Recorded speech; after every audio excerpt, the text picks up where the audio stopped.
কিন্তু আমরা যদি চাষ না করেই, জমি প্রস্তুত না করেই, সার না দিয়েই খেতে বীজ ছড়িয়ে দিই, তাহলে তাতে কি ফসল ভালো হবে? হবে না। তাই আমাদের দীক্ষার জন্য প্রস্তুতি দরকার।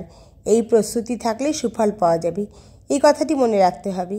খুব বিনীতভাবে আমি আরেকটি কথা বলছি, প্রস্তুতির কিন্তু শেষ নেই। ভগবানের নাম নেওয়ার আগে, তার নামে দীক্ষা নেওয়ার আগে মন রূপ জমিটি তৈরি করতে হবে। মন শুদ্ধ না হলে তাতে কাজ হবে না।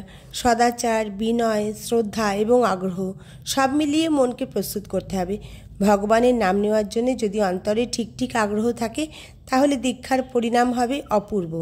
শ্রীরামকৃষ্ণের একটি উপমা আছে, শুক্তি তার খোলা ছড়ি অপেক্ষা করে থাকে। একবার স্বাতী নক্ষত্রের এক ফোঁটা জল যদি তাতে পড়ে, সে তখন তার সেই ঘোলা বন্ধ করে জলের নিচে তলিয়ে যায়। তারপর সে মুক্ত তৈরি করে। ওই এক ফোঁটা স্বাতী নক্ষত্রের জল হলো মন্ত্রদীক্ষা।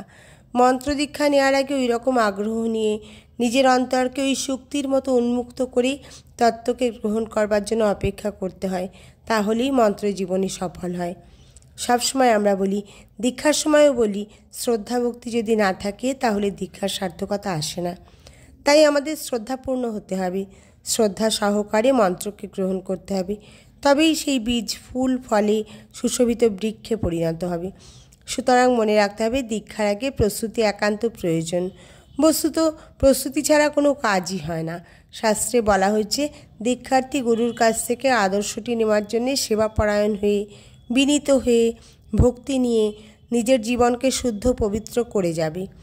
শাস্ত্রে প্রস্তুতির কথা কেন এত করে বলা? এই জন্যে যে এটি জীবনের একটি অমূল্য ক্ষণ।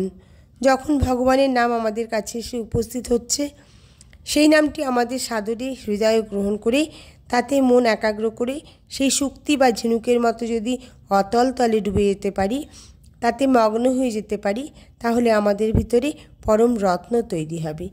এই কথাটুকু বিশেষ করে মনে রাখবার ঠাকুরের উপদেশ থেকে এই শিক্ষাই আমরা পাচ্ছি।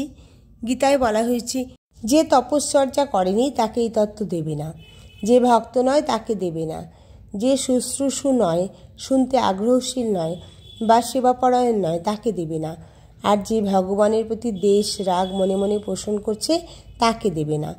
কেন এদের বঞ্চিত করা? বঞ্চিত করা এই জন্যে যে তাদের ক্ষেত্র তৈরি হয়নি। আসলে এগুলি হচ্ছে প্রস্তুতি। ক্ষেত্র তৈরি হলে ভগবানের নামে অনুরাগ আসে। এটি দীক্ষার জন্য আগ্রহী এবং দীক্ষিত সকলকেই বিশেষ করে মনে রাখতে হবে।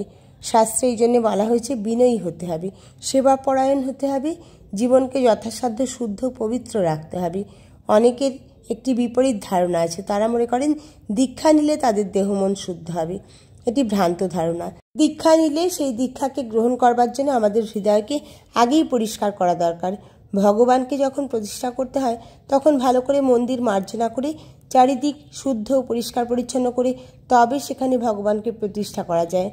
মন্ত্র গ্রহণ মানে জীবনে ভগবানকে প্রতিষ্ঠা করা, আর তার জন্যই যা কিছু প্রস্তুতি।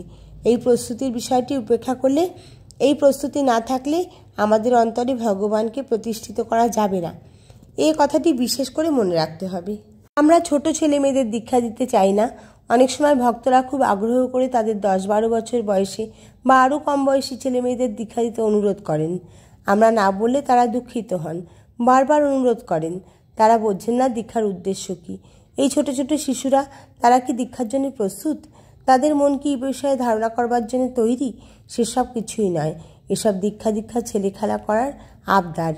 কেউ কেউ আবার আন্তরিক শ্রদ্ধাপূর্ণ হয়ে অনুরোধ করেন, কিন্তু তারা দীক্ষার মাহাত্ম্য, তাৎপর্য ও গুরুত্ব সম্পর্কে সম্যক অবহিত নন বলেই তা করেন।